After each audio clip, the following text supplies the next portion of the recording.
We're here today at New England Wildlife Center in Weymouth. It's an amazing place that takes care of wild animals and also offers educational programs for students from Boston and towns all over the South Shore.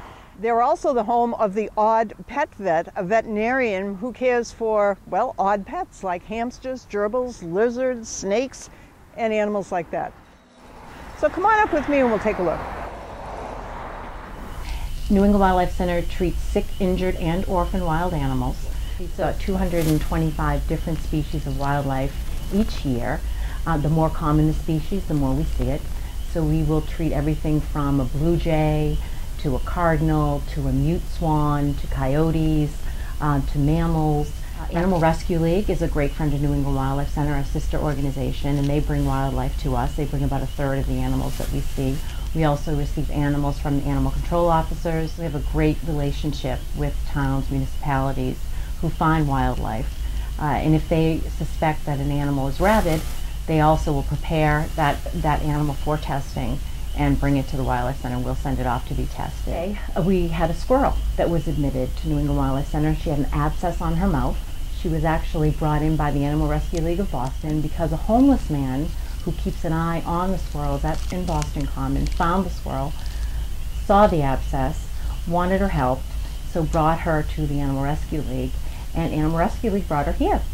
So the abscess has been taken care of, and she actually, once she recovers, will be returned to Animal Rescue League, and Animal Rescue League will then take her back to the homeless man who lives in Boston Common. Okay, so you actually return the animals to the wild?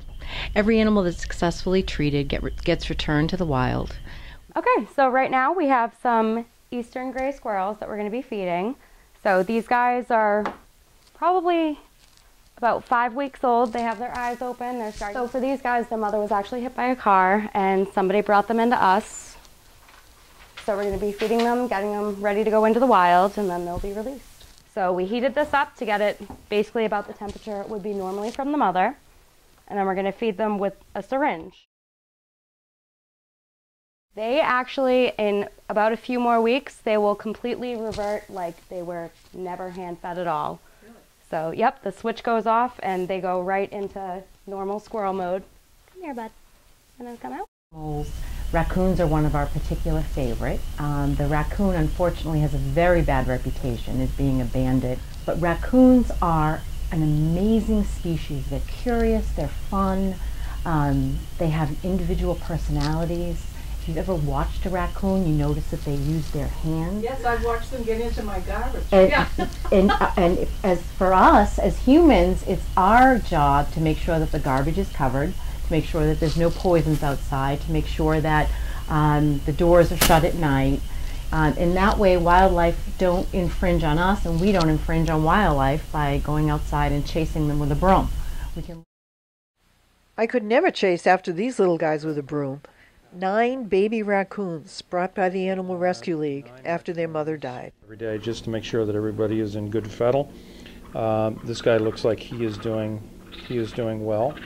And when we feed them, we put a tube down their mouth, and actually pass a tube right down into their esophagus or down into their belly. And they just fed, so they're reasonably quiet right now. We have a full-time wildlife vet. Our CEO is also a veterinarian. We have several veterinary technicians and animal care workers. But in addition to that, we train 50 undergraduate students from colleges and universities from all over the country and internationally. Well, I went to veterinary schools so that I could work with wildlife, and just as importantly, to work with training students, teaching students about the biology of life on Earth. And I got to tell you, there's no better vehicle, there's no better environmental education in the world than being in a wildlife hospital, because you get to see all of the animals that come from the habitats.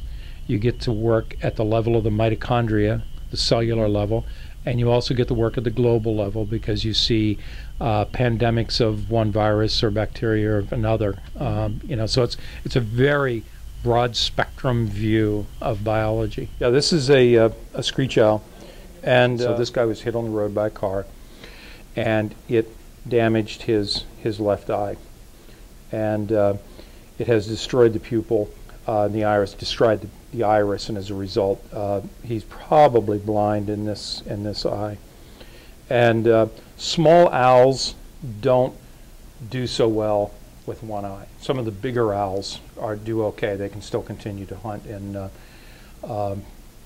find their food on their own. They remain self-reliant in the wild, whereas a screech owl probably cannot.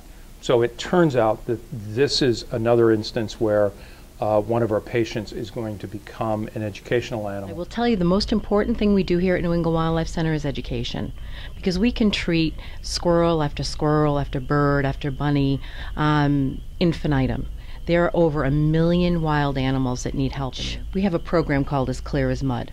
We are average, everyday kids. Actually, most of them are from underserved communities in Boston. They go down onto the beach, and we teach them how to take hemolymph, which are blood samples, from clams or from other invertebrates. They look under the microscope when they get back to their classroom, and what they're trying to do is they're trying to find white blood cells, and they're real life scientists.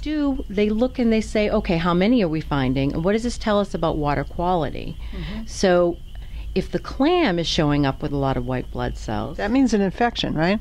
white blood cells mean infection. Okay. What does that say about the quality of water? And then what does that say about the quality of our health? Because we're eating those clams and we're swimming in that water and we're fishing from those waters. So wildlife are an important indicator. You know, you've heard about the canary in the mine, Right. but wildlife are an important indicator to how healthy the habitat is and ultimately how healthy we are. Every one of us should care about what happens to a seagull.